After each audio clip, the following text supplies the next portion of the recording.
What's up, guys? Welcome to this week's episode of the Friday Sessions with the Boys. This one, as always, ended in hysterics. But this week was kind of interesting. I talked about my recent trip to London. I talked about some big opportunities that are coming out of the ether as a result of being there and showing up for years and years and years. And more recently here on the pod, and Eric revealed some pretty incredible data. Among the data points, over 2 million views of our content just in the last 30 days. But we talk about how that happened, where it came from. Further than that, we talked about a news article this week on Sky talking about programmable money coming into Australia, how it's already started, and how our Reserve Bank was one of the first to volunteer. And we share some terrifying data and how that's going to impact you as a citizen of the country. We also talked about another news article that came out this week, which is the CEO of BlackRock talking about how AI is not coming for trades, which was very interesting. And then we talked about another famous Australian that we recently had on the pod and his thoughts about the future of the country.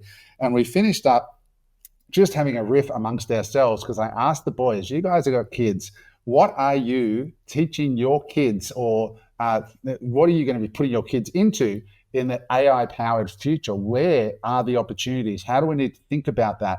It was a very interesting discussion. I think you're going to love it. With that said, like, subscribe, and comment. Remember, hit that subscribe button. Many people don't realize that they're not actually subscribed and they miss content.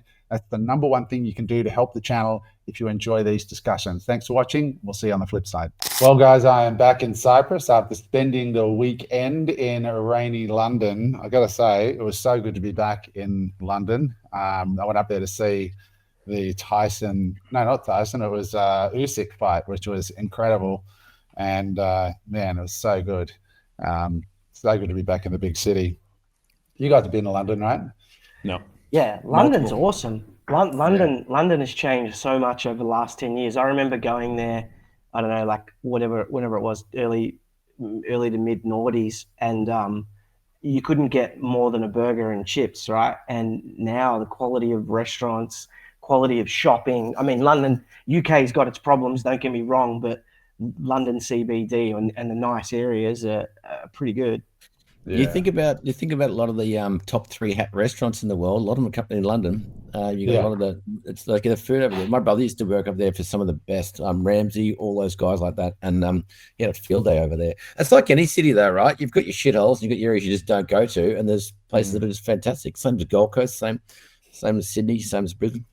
I can strongly recommend, guys, if you want to put something fun on your bucket list, go to Wembley Stadium and see a heavyweight title fight. It was absolutely insane. Like, I bought the ticket last minute. I was ringside, and it's open air, and so you walk into Wembley, and it's like just 100. I don't know how many people are in there, but I'm guessing 100,000 people, all British. They love a drink, just going absolutely bananas. And there was Jake Paul right there, and Jason Statham and Gordon Ramsay. No way. Yeah, it's like right there, sitting by the ring. And the energy was absolutely amazing. Such a good event. So worth doing. You know what's cool about that is that they're all doing pods this week and going, man, everyone was there. Adam Hudson was there. and he's hugging the PA. Oh God. Oh fuck. Didn't that Andy fucking Byron. Didn't that guy just take the internet wins again? Yeah. Oh my God. Have you said there's a new term in the Oxford Dictionary? It's called cold played. You got cold played. He wrote the resignation, but I'm sure it was on the back of being pushed pretty hard. It was funny because I seen a meme, and it said that Coldplay hasn't made a single for years, and he made 2 in one night. Every sporting event, everywhere that there's a big screen, they're doing Coldplay cam now. It's just incredible marketing. Just the memes are blown. Just on here, it's just blown up to every. It's incredible. Yeah, absolutely incredible. So moving on, guys. A few things this week. I got a bit of a cool announcement to make at the start. So I got contacted this week out of the blue by Nomad Capitalist, which is pretty exciting. And I'm going to be speaking up at Kuala Lumpur at their annual event with Steve Wozniak, co-founder of Apple, and Andrew, the founder of Nomad Capitalist, which is going to be really, really good. So I'm really excited to go do that. And I sort of got last minute call up because they needed a Bitcoin speaker, and Mus, sorry, Safety Mus. Safety had to cancel last minute, so I'm actually taking his speaking spot, which is pretty crazy. So yeah, so I'm going to be there in I think it's in September, which is exciting. And no pressure. I mean, only the guy who wrote the Bitcoin standard. I mean, what could go wrong, Adam? Like, I saw the brief for like what he was supposed to be talking about, and I was like, can I modify this? This is not really my wheelhouse. Like, he's like so smart. So I'm going to modify it. We'll send you the Unemployable jacket, hat, and pants at the same time. So yeah, it's interesting because I last week here in Limassol in Cyprus, I was the keynote for their Bitcoin meetup. They have a Bitcoin meetup here every couple of months.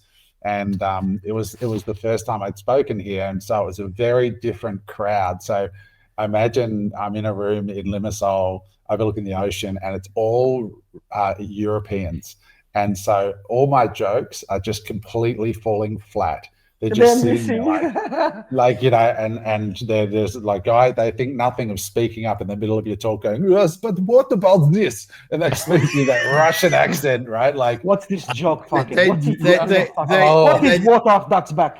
Did they not get the entry exit sort of joke? I mean, that's pretty universal, right? Dude, like, honestly, I was dying. Like, all my jokes and everything, they're just very serious people, because they come from a lot of Russians and different things. It was an interesting night. So I spoke there and hung out there for a few hours, and then the next day I got there. So I'm actually going to be talking about real estate and Bitcoin at the Nomad Capitalist event, which is going to be really, really cool. So moving on, let's get into the ticket for the week. We've got a bunch of good stuff to talk about this week.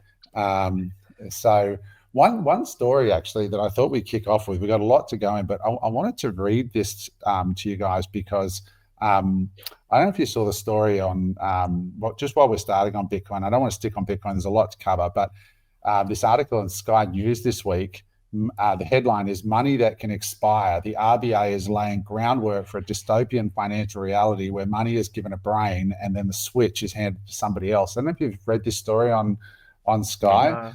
And it's really interesting, talking about how the Reserve Bank of Australia has started last year, has signed up, and it's called for this trial with the Bank for International Settlements. So the Bank of International Settlements basically sits above all the federal reserves around the world. It's the peak banking body, and they're basically in trials right now for this programmable money. And we've heard it coming for a while, but Australia apparently was first to sign up, or among the first to sign up. And it fundamentally gives the government the ability to control money in all kinds of ways: what you can spend it on, where you can spend it, and an expiration date on the money itself. So, for example, you can spend this money. It's central bank digital currency, but this article does an incredible job.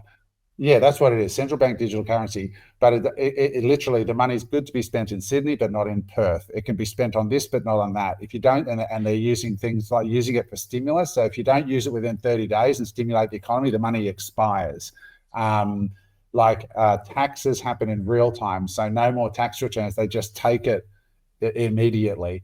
It's absolutely horrifying when you start to think about the fact that you can invest your time and your life into something, and then you're given this token that is absolutely centralized and controlled in every single programmable way. It's a really interesting story. We'll give the link to Jerome to pop in the comments.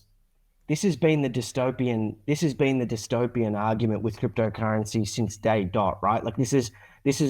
Did they mention the phrase central bank digital currency? Because effectively, that's what it is. CBDC, that's what it is. That's what it is. And of course, Australia would be the first country to implement something like that. So basically, what that's going to mean is helicopter money, right? That's effectively helicopter money en masse, right? And your first impression would be to think, oh, that's great, we're going to be given money or stimulus, but that's if you know anything about economics, it's just going to widen the gap between the rich and the poor, because the rich are going to go out and flee these jurisdictions and make more money, and the poor are going to wait for these handouts, and they're going to basically be able to track every single dollar that you spend.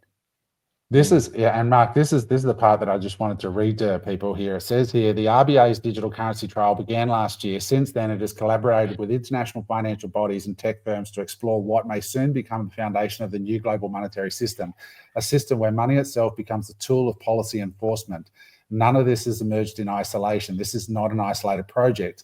It's part of a larger trend, a slow, deliberate expansion of regulatory power that has taken shape over the past decade. Behind the scenes, Australia's financial regulators have been building the scaffolding quietly, incrementally, with no fanfare, just a steady layering of oversight, compliance, and surveillance.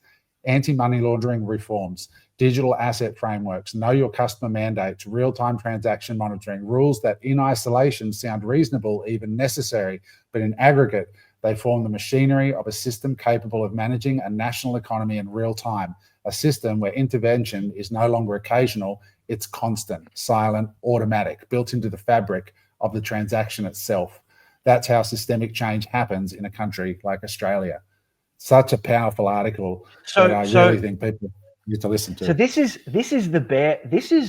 is important, Adam, because this is also the bear case for Bitcoin, right? Like at the end of the day, I don't worry about quantum, because if quantum can hack Bitcoin, it can hack everything else, right? I don't worry about like governments trying to like ban it because the game theory suggests that other people will adopt it, etc. But the one thing that I worry about, and I've been worried about this for like last 12 to 18 months, and I just heard Saylor on a recent interview say the same thing, that he thinks this is the bear case. The bear case is if we go through a regime shift where we start to have sweeping socialist policy like this, and economies become more and more and more controlled to the point where they're completely controlled. Like a CBDC, central bank digital currency, gives ultimate control to the central bank and the government to control the whole economy, right? And if that is, in actual fact, the bear case to Bitcoin, if all across the West, countries start adopting this kind of CBDC, and that's why it's been such a big thing in the US. So yeah, this is kind of worrying stuff, I think.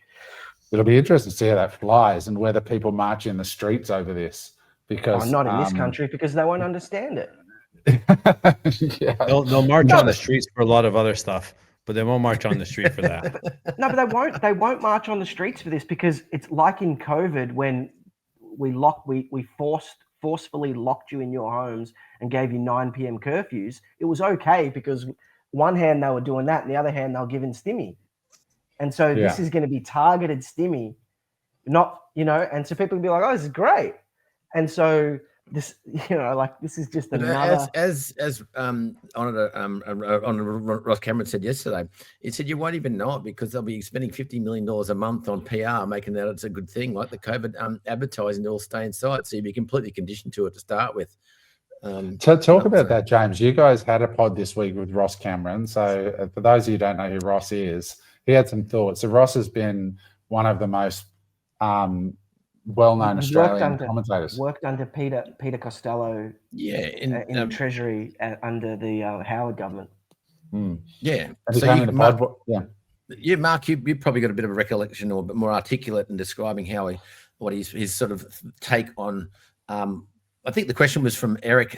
What would you do if your 30-year-old self, knowing what you know now? And it certainly wasn't fucking pro-Australia, that's for sure. So, like, Mark, his basic.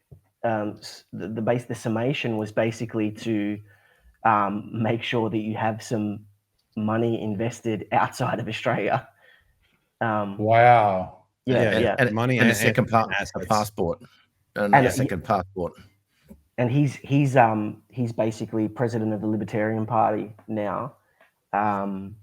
But yeah, I think the writing is kind of on the wall.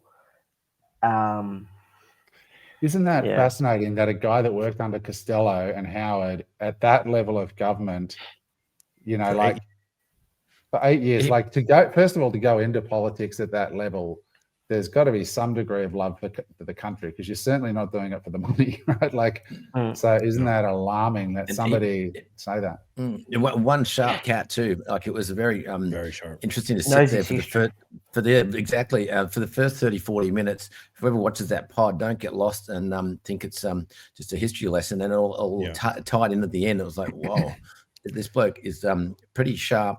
But yeah, he certainly his message was reminiscent of Andy Schumlo's, that's for sure. And about the Big Four, about the without the too much of the sensationalism behind it.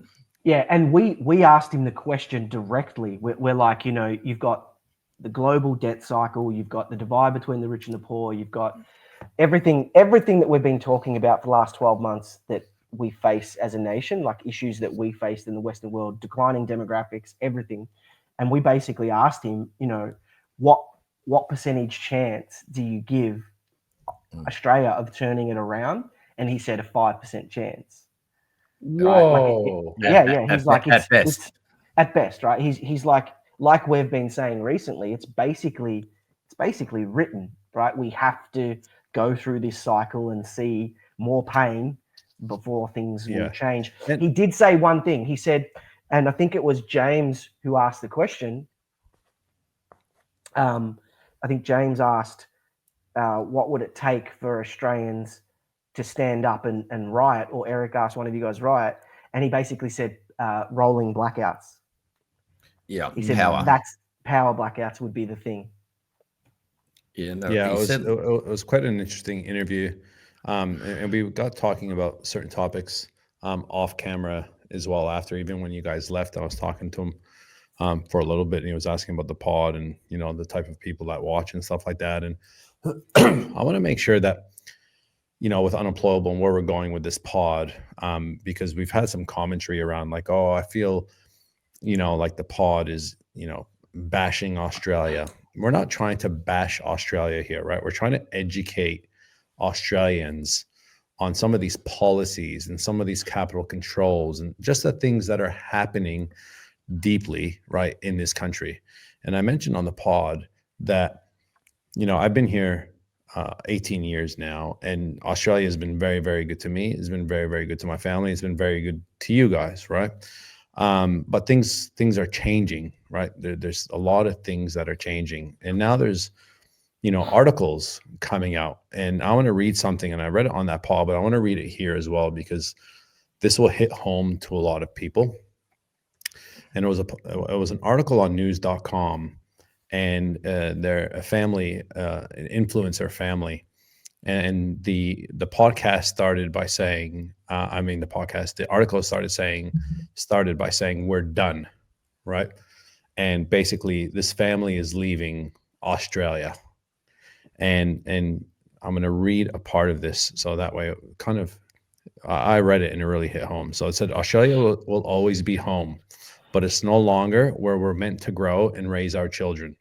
Because when you're taxed to the eyeballs, no matter how much you make or write off, slammed by the rising cost of living, no matter what state you live in, crushed by the weight of tall poppy syndrome, if you dare to dream bigger, seeing policies and laws changes faster than you can adapt, watching our city struggle to keep up with decisions that we didn't vote for, watching systems shape your kids in ways you didn't choose, and watching opportunity for entrepreneurs and getting smaller, not greater.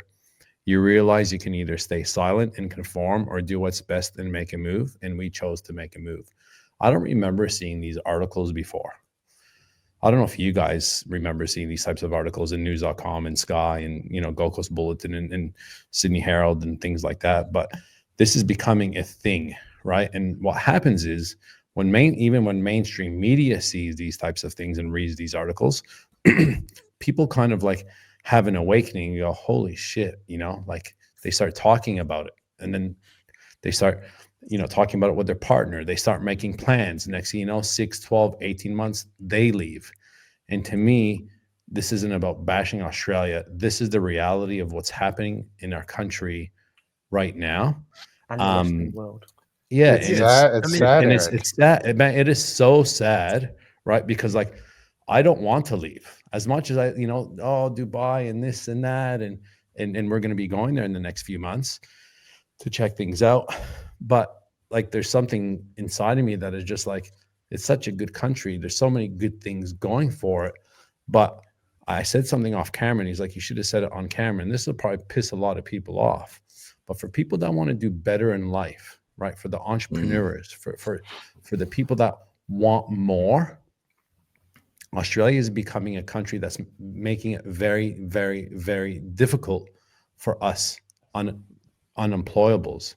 But I think it's an amazing country if you want to lead a mediocre life, because you've got the beaches and you've got the safety and you've got the clean air. And if you don't want much, right, it's an amazing country. But if you want to take things to the next level and provide, right, something for your family that they can take, with them beyond our years, is becoming more and more difficult. Yeah, and just so you know, we're not saying that you can't be successful in Australia, right? Like, I think the four of us would all agree that this is one of the best places to become successful. But en masse, generally speaking, it's becoming harder for the majority of people to become successful, right? Like, the opportunities have never been so abundant, but also the obstacles have never been so getting so difficult as well, right? Like, it's just. Well, I'll give you an example, right? Now, little things, right? Like little things. Yeah, you've got the taxes and that type of thing, but you don't even know. So they're not little. Just yeah. But you don't know this yet, Adam, right? But and this is real life scenario. Like, we are on the ball with our accounting and our books, and like we're quite organized. But for whatever reason, right, there was a superannuation for a few employees that we had that got paid, but didn't get paid by the due date for whatever reason, slipped through the cracks. Things get busy. I get an email from the accountant, and he's like, hey, so there's this super SGC, super guarantee contribution, something like that. Just so you guys know, you need to pay this fee. And it was like $900 and something. And I'm like, so what is this for? Or because you didn't pay the superannuation on time. And I'm like, but like, how long was it out by? And it was such a short period of time, right? And he goes, this is a new thing now that we need to do, and I recommend you nipping this in the butt now, because what happens is you don't get alerted on it, right? And then what happens is it just stays on the account. Next thing you know, 4 years later, you get this fee by going, and it compounds over time. Like, just that in itself, right, is just another $900 that I don't get to spend, Adam doesn't get to spend, we don't get to spend, right, to make this a better podcast. There's a lot better ways we could be spending that money. And it's just these little things that creep in. I've been in business 18 years here. I never heard of this before. Yeah. What were you going to say, James? I just wanted to side comment just to compliment what Eric said before, because sometimes this pod isn't about bashing Australians. Sometimes we're on WhatsApp chats. It can potentially feel like maybe you're in a bit of an echo chamber, but when you get politicians on that are echoing the same sentiment, you get news.com articles. It's sort of, it's just to Eric's point. It's not us just sitting here bashing the country. That's the other thing he said. That's the other thing he said as well. And he, like, to his credit, he didn't promote the Libertarian Party or his political agenda or party for the whole hour and 45 minutes. He was just having like a mate to mate, like he was just having a conversation about the stuff that he enjoys talking about, right? And so he wasn't trying to promote his party or get it. And the other thing that he said was the school system. He goes, I would think long and hard about sending your kids into private or public schools within Australia. He said, because I guess they're like indoctrinated, right? Yeah, kids are being indoctrinated, and he kind of agreed with what we've spoken about a lot, that critical thinking and teaching your kids to be able to think. Look, I think that's the point that, Eric, you're trying to make, right? If you put a bow on it, the purpose of this pod is to help the listener and us. That's why we have these conversations with each other, to think a little bit more critically about what's going on, so then we can make decisions that better help us serve ourselves and our families, right? That's the goal, and I think these conversations need to be had in order to, you know, in order to practice that critical thinking. Adam? Yeah, you are right. It's in the mainstream thought now, and I think it's a good thing because you know, ultimately it's going to cause. I agree with Mark, and when you guys talked about, you know, the country needs to go through more pain. When you talked with Shamla about Australians need more pain, it sounds terrible to say that because I know a lot of Australians are hurting, but we are gonna see quite a bit of exodus, I think, if this keeps up. I got 2 DMs this week, one from quite a famous Australian. I won't say who she is, but everyone would know her, and she DM me and say, you know, I love the pod, love what you guys are talking about. I left Australia, I'm not going back. It's just a hot mess. And it was really interesting to just out of the blue hear from someone like that who's also relocated outside for the same reasons we talk about. But then to offer a little bit of balance, I also got a DM from another woman who is a very successful businesswoman in Australia. And she said, oh, you know, like, and, you know, I know them, and her husband's a famous sportsman, and they're very well set up, and they make a lot of money, and they got the Lamborghinis and everything, all that stuff. I said, oh, you know, I look at the tax bills every month and da da da da. And I said, she goes, I want to talk to you about it. I said, look, life is more than a tax bill. You know, your kids are there, your kids are grown. Like, it's not just a case of like moving. Like, if you're just going to move somewhere for tax, it's not the reason. So, you know, a lot of times people do look over the blue horizon and they just see that it's all beer and Skittles in the other place. It's so different. And I don't have kids. Yeah. I don't have that stuff that a lot of people have. And Australia offers an unrivaled quality of life and safety for kids, like what you're doing, Eric, with your kids, and so seeing you in those beautiful fields by the ocean with V at the soccer. It's not the same if you were here. I'm telling you that right now. Like, you know, you're not going to, it's just the quality of life is unrivaled, and it is incredible. And it's not like you get nothing for your taxes. It depends so much on the person and the family. So, and a bit Adam, of balance. Like you would probably agree that the reason that you left Australia wasn't through fear, right? Like, we don't want anyone listening to be motivated by fear of paying taxes or by fear of what's happening to the country. That is not the reason to leave a country. And, you know, the guest actually, he spoke about that. He goes, you need to make sure that the reason for you leaving a problem is not to escape the problem, right? And but if you're inspired or motivated to do something a little bit special, like Eric said, to have something extraordinary, that's the kind of example or situation that we're saying, hey, maybe consider what else is out there, right? Like, it's not something to be considering through fear, through motivation of fear. Yeah, no, absolutely. You got to do it for the right reasons. So moving on from that, first of all, Mark, I just want to give your shout out. 1,000 subs on your channel this week on YouTube. Thank you, Congratulations, guys. Man. So many actually reach out and say that they watch the pod and they watch the Unemployable pod as well. And yeah, it's great. Thank you, guys. Yeah, you're doing great work over there. The results speaking for themselves, which is great to see. And such an interesting thing you're doing, the public 10K challenge. What's the status? Up 74% or something in 3 weeks or something? We've come back a bit. So we were up 72%. I think now we're up about 56 or 59. So the last couple of days have been negative trading days, but that's what happens. You go up some days, you go down others. You went from steak to chicken, overnight. I'll be working at Macca's soon enough. The other way it's called the penthouse to the shit house. I think.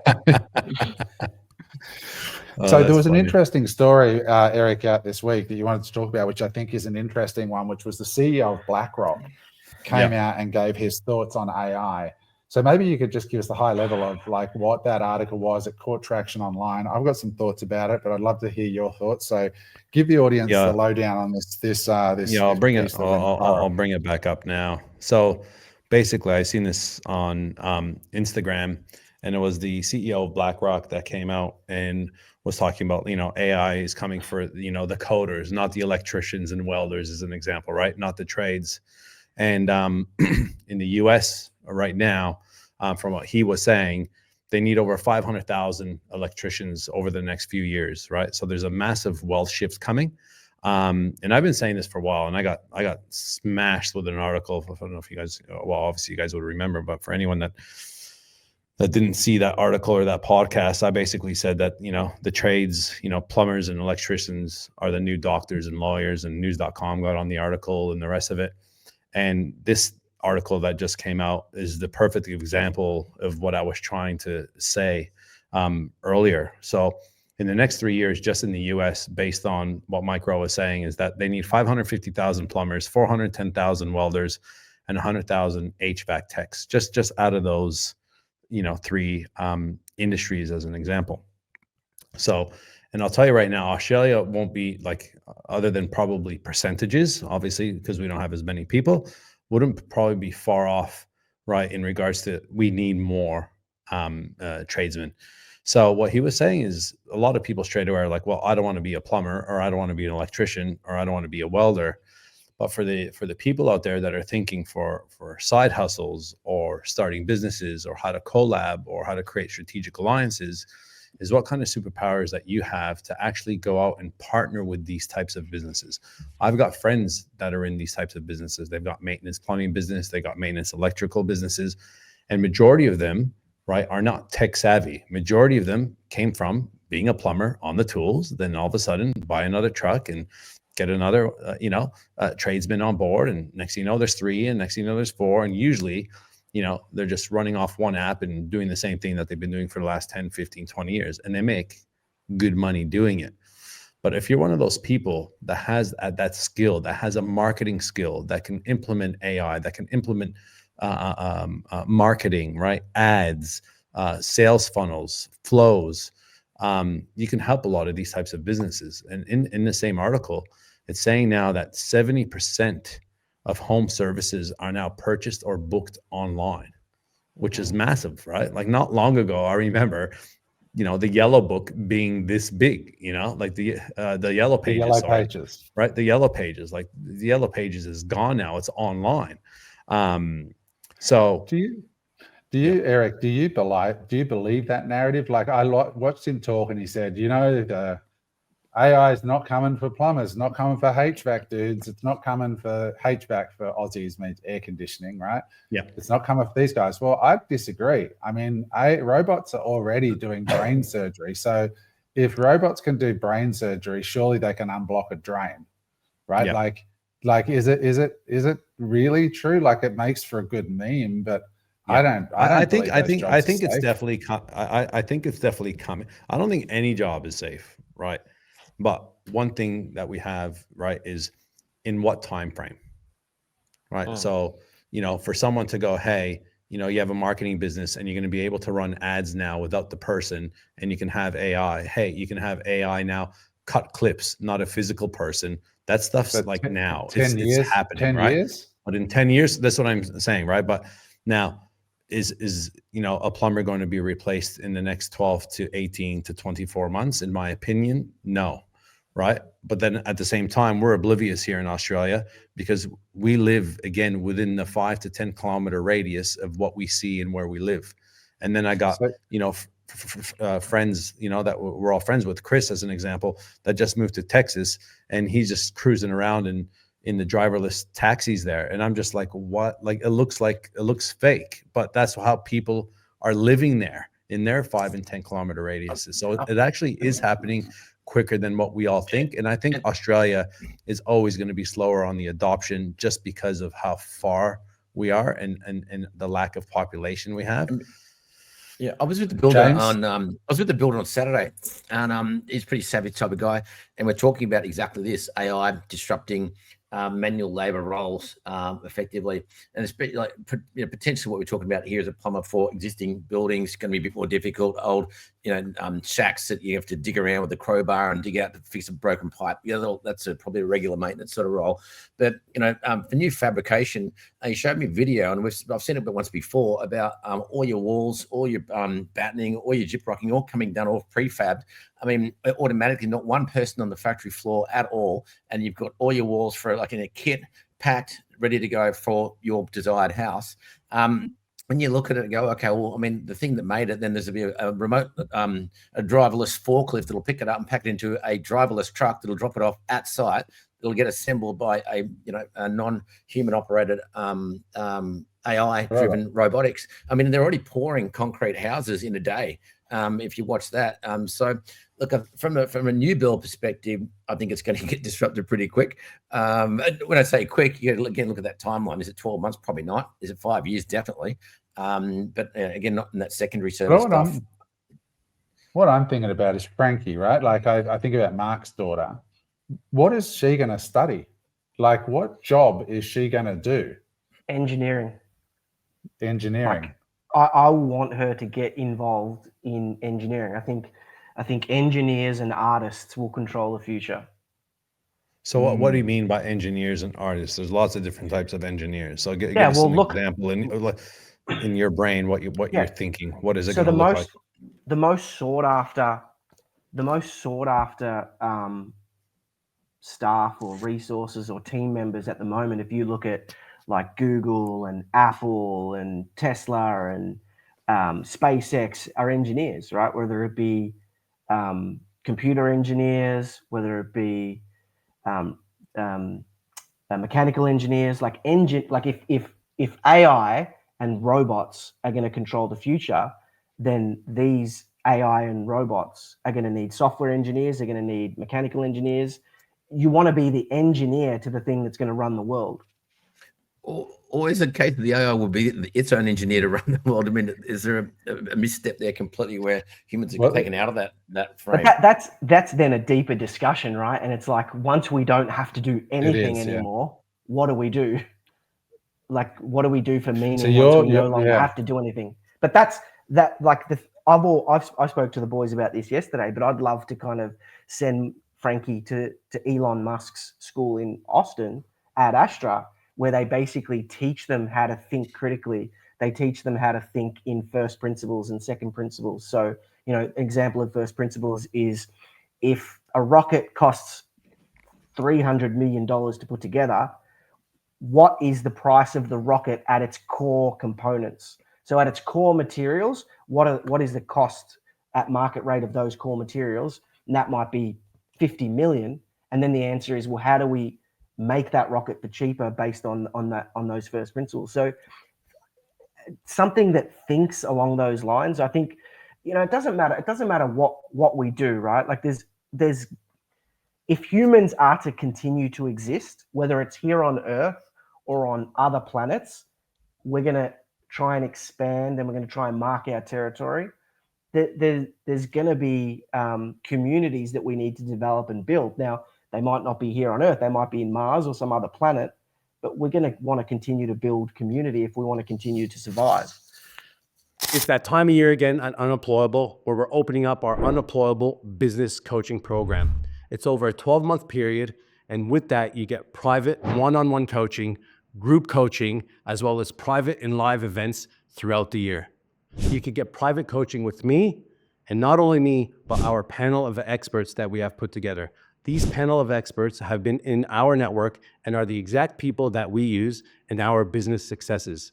People from branding, sales, marketing, our lawyers, our accountants, everyone that has helped build our businesses, you have access to. If this sounds of interest, go to www.unemployable.com.au/coaching and register your interest to see if it's a fit for you and us. Hope to see you there. I think it's a really, really worthy discussion, because a lot of people listening to this, and you two of us here have kids, but where is the future for the kids? And that, I think that critical thinking piece is very, very important. Like, if you study Peter Diamandis' X Prize that he's put together, that's quite a fascinating thing when you go down that rabbit hole. Like, and Elon's approach there, like when he was building the rocket for SpaceX, he had that great story of the radio that communicates with the Earth, and they rang NASA and said, how much is a radio? And they said, it's like $9 million or something. And Elon turned around and had this kid who was like an engineer, and he got him in and said, I want you to design it does this, it has to have this function, it has to compete with this radio. And he didn't tell the kid how much NASA had quoted for it. And he said, all right, what's the budget? And Elon said 10 grand. And the kid actually made it better than the NASA radio. And now NASA orders them off Elon. And it went from 9 million to 10 grand. Don't quote me on the numbers, but it was that sort of number gap. Yeah. Eric, you were going to say something there? Because this is a really interesting discussion. I don't know if I mentioned it to you guys. I mentioned it to someone else before. I don't know if it was on the pod or just in passing, but that word, those words, critical thinking, right? Like it's something that most of us don't do enough of, right? Like I'll give you an example.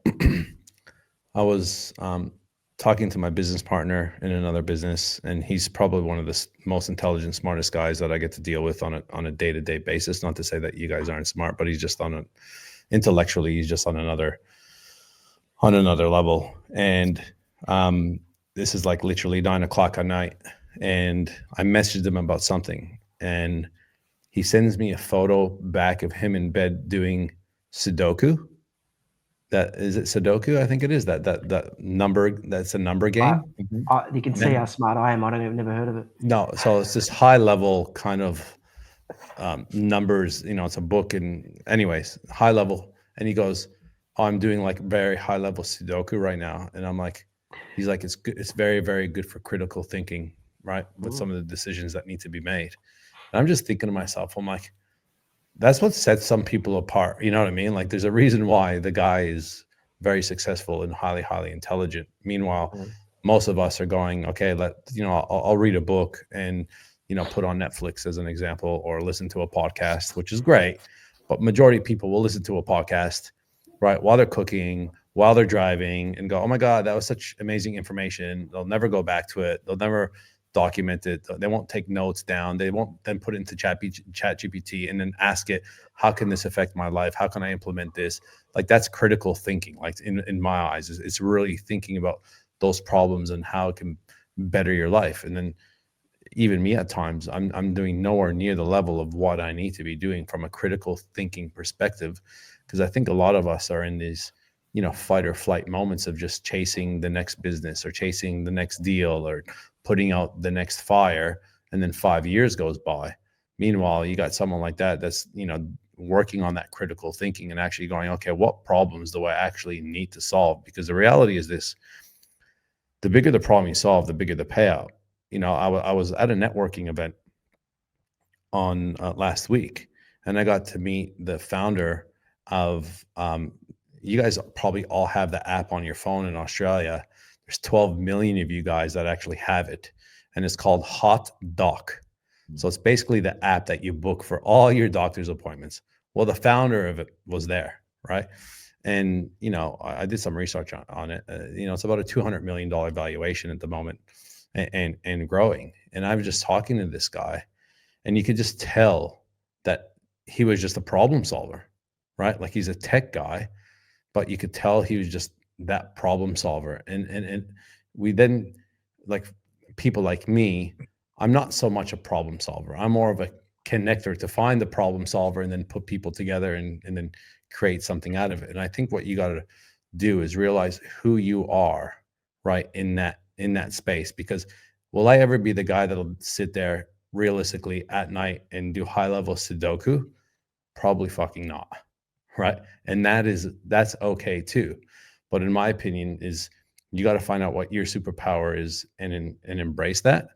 But in regards to where the world is going, I think about this all the time, Adam, right? I look at my kids, and I'm not one that pressures my kids. Okay. You have to go to uni. You got to do this. You got to do that. We got them in a very non-conforming type of school. It's a Montessori type of school. So it's not traditional. They embrace, different ways of learning and stuff like that. So we're quite non-traditional in that way. Whereas you get some parents that are like, you have to do this, you have to do that, you have to do this. And I don't agree. I don't agree with that. Like, I don't agree unless you want to go be a vet or you want to be a doctor or you want to be, a lawyer. But again, even these trades now, lawyers, like I'm literally got a message today from someone, right? Actually, he posted on Instagram with a business idea asking, hey, does anyone know a lawyer, a property lawyer? I've got a business idea. And I messaged him going, hey, what are you actually looking for? And he told me the business idea. I'm like, mate, what a great idea that is solving a massive problem, and it'll all be fully automated. You know, like the lawyer won't, he's like, literally the lawyer will have to do 100 hours worth of work at the beginning and then probably not touch it ever again. Like that's, I think, that's cool. You know, the answer to what I'm thinking about is under our caps here, right? Because I've said this for a while, idea, capital, execution. That's how the business world works. There's three components. Somebody's got to have the idea, somebody's got the capital, and somebody's got the execution. And I think what you're saying in a nutshell is, Eric, is know where your competency lies, because those are the only three ways you can participate in that game. And I am, after many years of trying to be in business, I've only had a couple of good ideas, and I've had a lot of shit ones. So I'm not that good at the ideas. I was lucky to get a couple of good ones that got away. But most people, you're lucky to have one good idea that actually turns into anything in your lifetime. Eric, you've had MX Store, and you were sort of in that, but you were sort of the capital piece of that and partly execution. But you had partners that were great at the execution. Correct. So you sort of found your way in that little triangle of sort of being partly the money, partly the mentorship. And it was their idea. So their idea, your money, and you and them execute. So you got to find your own way. And where I'm landing more and more now is I'm moving into the capital side. Mark is in the capital side, whether it's backing entrepreneurs or just finding really smart people or learning how capital markets work. So Mark and I are living there. James is still executing and ideas at the moment, and he'll move more. So we're all, if you observe it as a listener, it's sort of like what Robert Kiyosaki talked about. We've got the cash flow quadrant, and you sort of figure out, you end up being an investor if you're lucky, right? But most of us suck in the business owner part. I guess what I'm saying is I really like this idea of critical thinking for people, because I really, really believe as we move into the future, it is either going to be the people who critically think that are going to succeed in business, or the people that finance or get involved somehow in backing those people that critically think. Well, it's either those two things. And it's becoming really good. Like when, you know, people ask me, oh, like, so what do you do? Or what are you good at? Or, you know, like, and I think to myself, I'm like, what actually am I good at? Right. And the people close to me will know, right? I'm very, very good. We've been wondering the same thing. Right. I'm very good at connecting and putting the pieces of the puzzle together, right? And talking a bit of shit from time to time. Right. So you do jigsaw puzzles? Yeah. They're really tiny. They're really tiny ones. That's what the Russians would say. So you do jigsaw puzzle? 2,000 piece minimum. Right. And I'll give you two examples of this that happened in the last 24 hours. So I met a guy at this investors group that I went to last week, and I just meet him. Right? I go up to him, literally, right? There's a group of 30, 35 dudes there, right? I go up to the guy, right? Multiple guys, shake their hand. How are you? How you doing? Yeah, good. A bit of small talk. And so what do you do? And I explained my story in bits and pieces. And I mentioned that we had a luxury holiday accommodation business, and we just exited, you know, private company bought us and this and that. He goes, oh, that's what I do. I go, yeah, you know, we managed about 150 on the Gold Coast. You know, it was a decent sized business, you know, got a good exit, blah, blah, blah.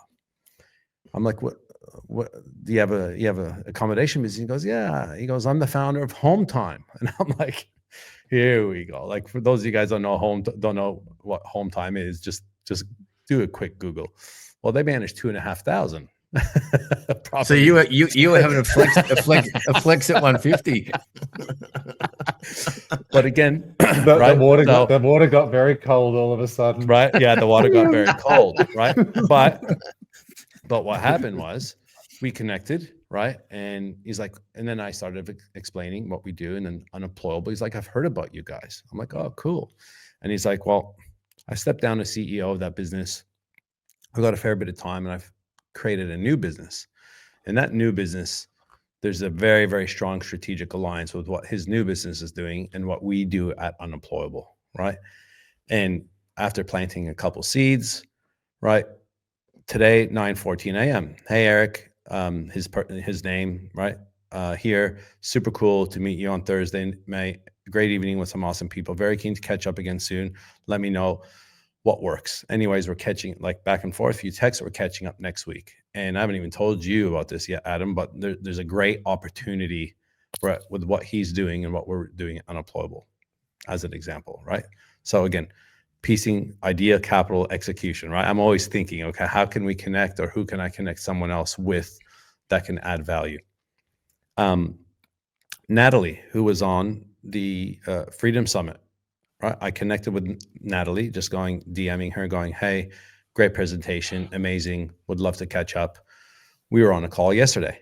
Well, that call leads to, she's now coming here August 14th and 15th. I've already booked her in for the podcast. We're doing a pod, and I booked out the morning of the 15th so we could do a strategy session on, again, how we can work together, right, through the podcast and what she's doing. And I've already got Jen that booked dinner, and we're going to take her out for dinner on the Friday night. And she's already sending me all this information. So these are the things that you need to start doing, right? This, by the way, Eric, what you're saying, I'm sorry to cut you off, but I want the listeners not to miss, because you're watching Eric in his zone of genius here.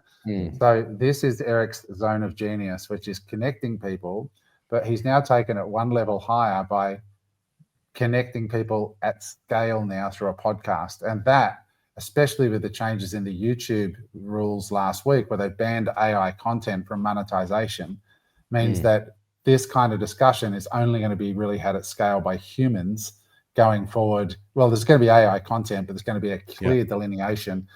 Eric's superpower has always been connecting people, but now in this modern day and age, what you're seeing him do right now is talk to 25,000 people at once on a YouTube channel. And a year from now, it'll be 100,000 people at once.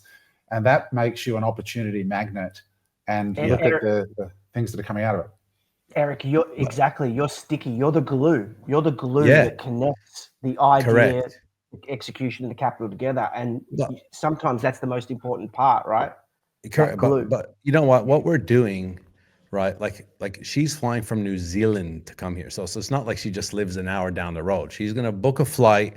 She's going to book an Uber. It's going to cost money for her to come here. We're going to, book dinner. We're doing a pod. And this is the thing, you have to invest, right? There's been no talk about monetization, how it's going to work. What does the business look like? It's literally like, you trust me, I trust you, based on the relationship that Adam has created, right? However you guys met. And now we're going to take it to another level, and then I'll explain to Adam and see how all that works, right? But the key is, right, is you need to do the work. The work, what we're doing, right, is the work that I was talking to someone a couple of days ago about the podcast and stuff. And they're like, oh my God, I didn't realize you guys had such a big team. I go, the funny thing is this, all you see is a video. That's all you see. You sit there for an hour and you watch a video. You don't know all the mechanics that happen in behind the scenes. So what we're creating here is 21 months in the making of just doing hard things, showing up every single week, whether we like it, whether we don't like it, whether we're feeling a bit average or not a bit average, whether Mark is rushing to get there because he just got back from, a night away, these types of things, right? Like, this is what we're doing. We don't have to be doing this, but on the back end of this creates so much opportunity. And that opportunity is not just for us, it's opportunity for the viewers. These two things, right? Dave is an example, who's a gentleman's name that I'm going to be talking to, right? What he's providing now, the business and the services he's providing, helps every single person that will watch this pod. It's the ultimate looking back is how you connect the dots. Last month, we had over 2 million views of our content in 30 days, 100% organic without a dollar being spent. 2 million views in 30 days. Listen to that again, from a digital podcast here, or some of it's digital, some of it's in the studio. But the opportunities to come in, I got a phone call when I was in London on Sunday from one of our partners from the Freedom Summit, who is doing the onboarding for people opening accounts for the strategy that we talked about. And they're a brokerage company. And they said we had the single biggest day in the history of our company, the day after that event. We had, they said, we've never seen anything like it. There was nearly 200 new accounts opened within 24 hours on their platform from from the Freedom Summit that we did. I got an email from the chairman, Bill, from John Fawcett Foundation, a beautiful email, which I haven't shared yet publicly, but just saying, dude, like, that was extraordinary. $350,000 raised in 2 weeks, all from what we're doing. So sometimes the glue being the glue. So this really is an interesting thing to explore. I'm looking at what Mark's doing, and the opportunities that will come to Mark in time. It's just a matter of time before Interactive Brokers or someone like that contacts Mark and says, hey, Mark, can we sponsor your pod? Or he gets a call saying, hey, we're running an event in Kuala Lumpur, and can you speak next to this person? And like, that's how it works. It's learning to sort of put it together. And I learned this years ago when I went to Rick's retreat in Bali. When I was really struggling, I realized that this is going back to when I was 38 years old, I sort of pushed away what my superpower was, and I was almost embarrassed about it. But my superpower has always been bringing people together and talking and communicating. And once I embraced it, everything changed. When I met Richard Branson, he said to me, Adam, you got to throw more parties. And I said, what do you mean? He goes, that's been the secret to my success. He goes, I realized my superpower is bringing people together and having a good time. All the money I've made has come from bringing people together. Because I can't count. I'm not illiterate, but what's the word? Dyslexic. I'm dyslexic. I'm terrible with numbers, but I'm great with people. And Eric's a bit like that. And so it's just really understanding that and being curious and finding, and the young people listening, the tools available today, it's extraordinary. It's funny because like I always go back to that saying of know who you are, know who you're not. Like I look at Adam, and I say this, multiple times on the pod, and I go like I don't know, another guy that can come up with an idea, he's on both sides, right? Come up with an idea and execute so fucking fast to the point where I look at him, I go, you fucking asshole, you make me feel bad, right? That I can't execute like you do. But again, he's successful in his own right? Mark, you're successful in your own right. You have your own superpower, the superpower. James, myself, all of us on this panel are so different. It's not even funny how different we all are, and we all have different levels of success. So it's not comparing, oh, I'm not good at that. Everyone is good at something. You just got to find out what that is, right? Like I'm not good in front of camera. I'm getting better in front of camera, right? Every day we're getting better and better and better. And then in 5 years' time, people are gonna be like, man, you're amazing. Well, that takes time, right? I've done X amount of podcasts. That's why. What were you going to say there, Mark? You're right. Yeah, Eric. I was just going to share a little story, right? And it's Adam, you mentioned that you tried to run from your superpower for a long time, and sometimes we go through 20, 30, 40 years of our life not having any idea. I remember like it's at some low points in my life and career, I would walk down the street or run every day listening to this 6-minute video on repeat, and it was basically a YouTube video with all these public speakers, and it was kind of mashed together, and the arc of the video was, everybody has a gift, and just if you just spend enough time looking for that gift and you practice that gift each and every day, that the whole world can open up to you. And I used to cry. Like I used to listen to that walking down the street with tears in my eyes because I didn't know what my gift was.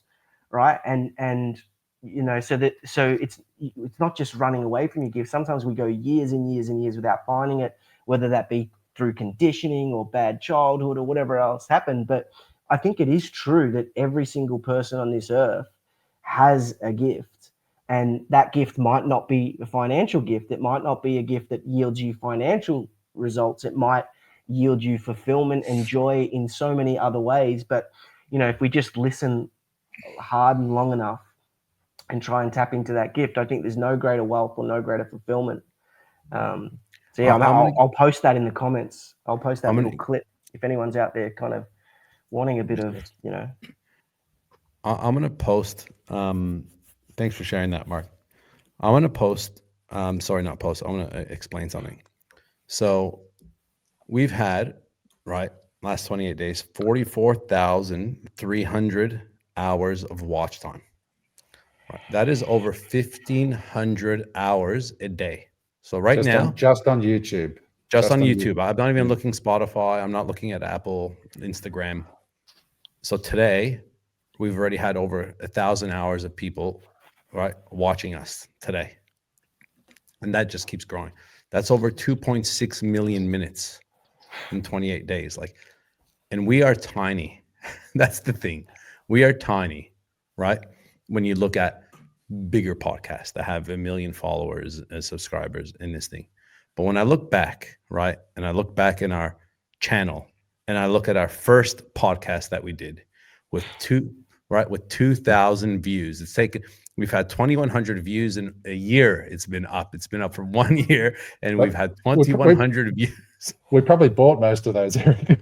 And some of those were bought because, again, we went down the vanity metrics, right? For the first 3-4 months, we're like, you know what? Wow, we got 50,000 views. Yeah, from Bangladesh. Yeah, good, you know? And then we got this type of thing. And then we went down the road of, you know what? No, we're doing it wrong. Let's do it the right way. And the right way is the fucking hard way. It's the organic chip away, one brick at a time, right? No get rich quick scheme, just showing up. And you need to decide who you are, because not everyone is like that. Some are the get rich quick. Some are the people that want to pay to get there quickly. Some want the vanity metrics, because you know what? The reality is that is an angle, and that can work for you too. Right, not one that I would recommend. You're talking about the get big quick rather than get rich quick. So you're talking about social media followers and publishers that are buying. I mean, social media followers. Right now, I've got a mate that's got 600,000 followers, right? And he's told me he's paid for every single one of them, and he lives overseas. But it's like 584,000 followers. I'm like, man, you got a lot of followers. I've bought every single one. But again, the perception is that's he's followed by a lot of people. But the thing is, again, just really, really getting back to the root of it is just know who you are, know who you're not, get very, very, very clear on that. And then basically work who you are in the ideal capital execution, find out what your superpower is, go out there and nail it. I had a very, very good coaching call with a client this week, and he went to a networking event, and I taught him how to frame himself. And I learned this from Adam, and I taught him how to frame himself. And I said, so I had a call with him this week. I'm like, how did you go? He goes, man, honestly, it changed the whole evening. He goes, the first time I felt like a wanker when I was doing it. The second time, a little bit less. The third time, a little bit less. By the end of the night, people were coming up to me. I'm like, that's exactly what you want, right? You want to be the guy that they want to talk to. And you need to do that by framing yourself. And everybody has a story. That's one thing I have learned. Every single one of you guys here has some type of story, right? That is very, very, very valuable. And you guys need to believe it first, right? Because if you don't believe it, right? Like what Ross Cameron was saying when we recorded that pod yesterday, belief, self-belief, right? And he feels that there's no self-belief in the country anymore, right? So if you don't believe in the country, it's very hard to, obviously stay here and with their beliefs, but you need to believe your own story before someone else can believe it, right? That is a reality. And a lot of us, and we talked about this before, Mark, right? Going, yeah, but that's so hard to do, and I haven't done that before, and because it's an identity piece. And I've battled with this for the last 21 months, and I still battle with it to go, why am I worthy of getting attention? Right? I don't feel like my story is not good enough. I don't have kids, but if I did, this would be part of what I'd be teaching them, is just really basic human skills of like how to introduce yourself, how to frame yourself. Because at the end of the day, I think Mark's is right in that there's going to be AI and there's going to be an engineering layer over the top, but access to that engineering layer in part is going to be still requiring human skills to connect with the people who hold the keys. Human skills will be the jobs of the future, because that's the thing that we're going to crave, the human touch. So those skills will be the jobs of the future. So, I mean, this week I look at it, I'm like, I get a phone call from the guys at Nomad, and they're like, Adam, could you come to KL? We'll pay for your return airfares to and from anywhere in the world, 5 nights accommodation in a hotel, but you've got to hang out with the speakers and come to these private VIP events. And I'm like, oh, twist my arm, but I look at these opportunities that come in, and it's that ability. And I think, how do these things come around? And I got a DM this week from this guy who's based in Europe. And he said, "Oh, Adam, how you doing? I just watched your pod." And I'm like, I said, "Mate, I'm sorry. I feel like I've met you just looking at your photo, but I can't remember where I met you." And he said, "You came up to me in the line at the Louvre in Paris in blockchain week for the VIP dinner. And I was standing just a few meters from you, and you came over and said, 'I really like your hat.'" And I said, "Oh, that's right. I remember you now." And I'm like, holy shit. All I did was go to a dude and say, "Hey, dude, I love your hat." And we ended up talking for like half an hour as we're waiting in the line, then going in and then going downstairs. And he goes, "I've got this opportunity I want to come and talk to you about." It came from me simply being in the line and saying, "I like your hat." Right. And it happened to be the VIP line. It was a $5,000 a plate dinner. So there's no dickheads there. And so I'm sitting there. No poor dickheads anyway. There's no poor dickheads. Yeah. When you're paying $5,000, there are dickheads there. Good point, Mark. Good point. But it was just a good reminder of like how basic it can be. Like, you know, like most people, because I watched this, everybody's just standing in a line like this, you know, like nobody knows anybody. I'm like, "Dude, I love your hat." Boom, open. Who knows where that's going to lead? But, you know. You know what's funny? My kids, like, they're outgoing like me. They'll talk to anyone. Like my 12-year-old right now is doing trials at the canteen, right, at her soccer, you know, and she's greeting people. Yeah, you know, like I'm just like, it's amazing. But because they see me, right? Like at the beginning, right, when they were quite young, whenever I talk to someone or bump into someone and that I don't know, they're like, "How do you know them, Dad?" I'm like, "I don't." "Oh, why did you say hi?" But like they see it, and then I explain it to them, and then it happens again. Then it happens. Now it's just normal for them. And it'll be the same for them, right? I'm like, the one thing God gave you was a smile and a handshake and a voice, right? For I shouldn't say all of us, for the ones that we're grateful enough that have it, right? Some people unfortunately don't have that. So we have to embrace that, right? A smile, a handshake, and a voice.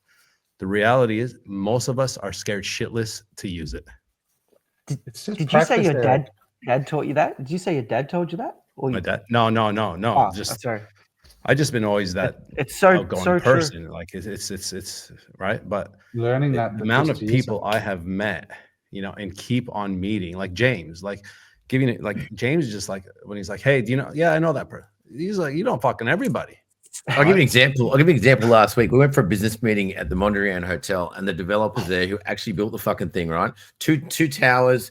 He's worth a packet. Won't name his name. And he sold the residential side of the whole tower. Back then, it got valued at 250 million, and it just got revalued at 460. He kept the hotel side, and he rents it out to the anchor tenant in the Mondrian. I introduced him, and they could sit there in deep chat. I'm like, "That guy's got to be worth like fucking 9 digits, like a lot of digits." And then, anyway, it said, "Oh, yeah." And I said, "I could just watch you over there." And just the gift of the gab. Next minute, "Hey, name is Eric. We'll catch up for that coffee next week. If you're ever in here, just let me know. I'll make sure they turn it on for you." It was like, fuck, that's how you do it. And it's just like that, just because a mate of mine introduced me to him there. And we just, you know, he was asking interesting questions about, you know, me. And I was asking interesting questions about what he's done. And legit, like I just said, you know, again, right? This is just so easy. Here's the number. All right, cool. I didn't just take the number and forget about it. Like I texted him back and said, "Great meeting you. Look forward to connecting. I will message you next week, and it'll be great to catch up for that coffee. Again, congratulations. What you've done here is extraordinary. Like, well done." You know, yeah, like kudos to you. What you're doing there, Eric, is seeing people. And yeah, I always say this on Instagram, teach your kids to see people, because so many people just need to be seen. And you can practice in a low stakes environment. Like every day when I'm traveling, I try to have 2 times during the day where I've seen someone and just and because I get such a kick out of it. I'll just tell you really quickly. The one was at the Nero coffee shop in London in Mayfair. This girl at the counter, she was beautiful big smile, and I said, "You have the best smile. Oh my God, you just got a ripper." And she was a black girl, a large black girl, and she was so nice, and I could just see she just lit up. And she was like, "Oh my," she goes, "I should work in this store more often. The customers here are so nice." And then she couldn't do enough for me. And then later in the afternoon, I was walking back to my hotel. There was a homeless guy on the street, And last time I was in London a few weeks ago, it was the same guy. And I said to him, I said, I remember you. I said, you're from Adelaide. And he looks up at me and he's like, he goes, I remember you. You bought me a cup of tea. And I was like, I did. I bought you a cup of tea and a sandwich down the road. I said, mate, I got no cash on me, but it's just good to see you again. How are you? And we sat and spoke for a while. And you could just see the guy was just lit up. And it was right in the middle of Piccadilly Circus. Everyone else was just walking by. He had his swag out. He's ready about 6 o'clock at night. But if you just practice, at the end of the day, you get to notch up these wins of, I saw 2 people today that were just dying to be seen. And it can be so simple. Just find the courage to say, you have such an amazing smile, or something, a sincere compliment, bro. It's such a life hack, and it opens up incredible opportunities. And I'll do that whether I'm standing at the Louvre with rich people or whether I'm seeing a homeless guy on the street. And that came from my mum. And if you learn that skill, it's amazing, Yeah. James has been using it, but he's been using it in the wrong way. Like I've seen him multiple times. He'll be like, "You've got an ass." I'm like, "That's not the way you do it." That's not the way you do it, man. Eric, you don't know you don't see results in the back end. Excuse the pun. The question is, Eric, is it ever from women or is it just the guys? Again, that joke from last week sort of I've changed my whole tune on that too, Eric. Adam. It's no longer the entrance. Isn't it funny that in a world where it's going to be massively disrupted by money printing, central bank digital currencies, AI, and everything else, that the antidote and the secret and the best thing that you can do to kind of succeed in that world is to just be human.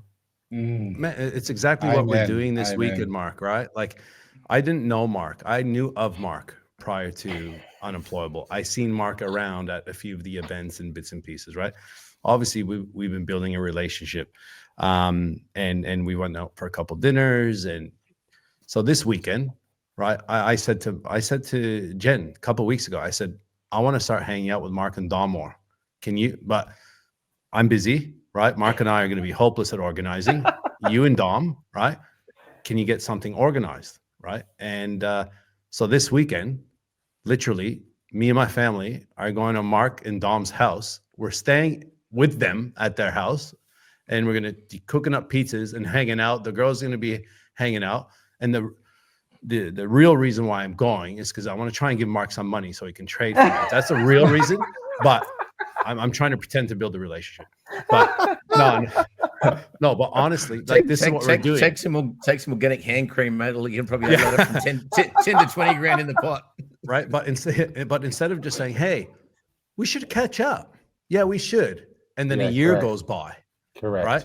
Like social he's masturbation. trusting me and my family, right, to go and stay at his house and just hang and do real human shit. Like this is what people need to start doing more of. Adam, you're amazing at it. Like I went to this poker thing on Thursday. I'm like, you know what? I've got the poker table here, right? And I look at it every day, and I'm like, I've had the organized shit here. I'm like, I got to organize a poker night here for 10 dudes and come and hang out, and who knows what the connections can be made here. But again, it's just having it put in your calendar, making sure that you're actually trying. And I like what you said, Mark, just do human things. Like it's so good. Pretty basic. And I want to leave the chat. We're going to wind this one up, guys, but I want to leave the challenge for you out there this week listening. 2 things. Try to see someone every day. Like really see them and give them a sincere compliment, no matter who they are, and just watch the effect. But trust me, it'll be you that is the beneficiary as well. And secondly, don't try to catch yourself when you say, oh, we should catch up, right? I put something on my socials this week about, the 4 agreements. And I said, that was great. Yeah, number 1 is be impeccable with your word. Don't say that shit if you don't mean it. Just stop. Like if you don't, let's catch up sometime. If you're really saying, nice to see you, we don't have anything in common anymore, bye, have a nice life, just don't say anything.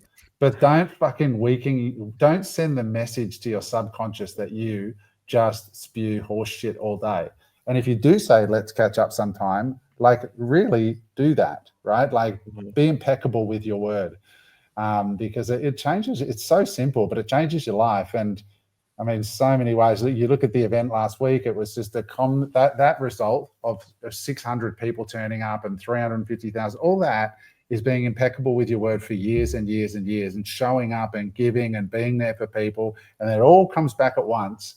And then the opportunities that fall out of that are just, there's an abundance of opportunities, you know? So that's all it is in life. Just keep showing up. Look at, none of us here are that smart. None of us here are that, like honestly, we're mids, right? Like we are mids that are really doing Sudoku, high level Sudoku at 9 p.m. at night in bed. We're just, you know, we're just dumb enough to know how to get together and be decent humans. And if that's you as well, we're just mids that stuck at it and mastered the people game and the talk and the networking game and knowing what we're good at. Like, we're not super smart by any stretch. So I hope that gives a bit of hope to everyone out there. Just remember that, you know, we're just you plus time. That's it. We're you plus time. And yeah, let's keep going. I think a good starting place, Eric, for you might be Snap instead of Sudoku. If you want to practice or Uno, maybe some Uno. That's more out. That way too complex. Oh, I'm a killer at Guess Who. I rock Guess Who. Hey, Eric can start with this game. You know, the slaps. I'm really good at. Does she have glasses? No. Okay. She's in. She stays in. Does she have long hair? No. Is it Janet? I'm the one that there's still 10 of them up, and I'm like, is it Janet? Oh, well, at least you can count, Eric. At least you can count. Yeah. All right, boys. Well, I know that if you, I now know that if you put $1 in, and I put $1 in, and James puts $1 in, and Mark puts $1 in, that it makes no difference. It doesn't compound quicker. Exponential results are like night and day. We had this conversation last week. I really fucked up, and I said, "Yeah, you did." I watched it back, and Adam said, "Eric, I didn't think you had a brain fart." And I went, "You just had a brain fart." And the best. I watched it back. For those of you guys that don't know, I had a brain fart and I said something that was really, really stupid. But this is good because this is being vulnerable and being authentic, right? We all make mistakes. But I watched it back because the best thing was just the pause that each of one of you guys had. You guys got to watch it back, and then it was kind of like. Did he just say that? No, yeah, Eric. No, it doesn't. And I'm like, oh, sorry, guys. Well, he's counting his millions on his fucking like. Oh, well, there you go. Eric, how about we do this, right? How about you put in $1 million, we'll put in 100,000, and then we'll go 4 ways. Yeah. And, you know what? And you'd probably still be happy with the result. That's cool. You guys always talking about these candles, you know, oh, look at the candles. I already got Jen to buy 12 the candles. We got them lit up in the back. I'm just going, wrong. We're the only ones without candles at home. You got to buy some You got to learn how to read candles. Where's Eric? Pull the cord, Adam. Pull the cord. All right, you retards. We're out of here. Guys, thank you for watching. We'll see you next week. Remember to like and subscribe. We appreciate you guys, and thanks for watching. Bye for now. Hey there. I hope you enjoyed that episode of Unemployable. If you'd like to watch another episode, just click there.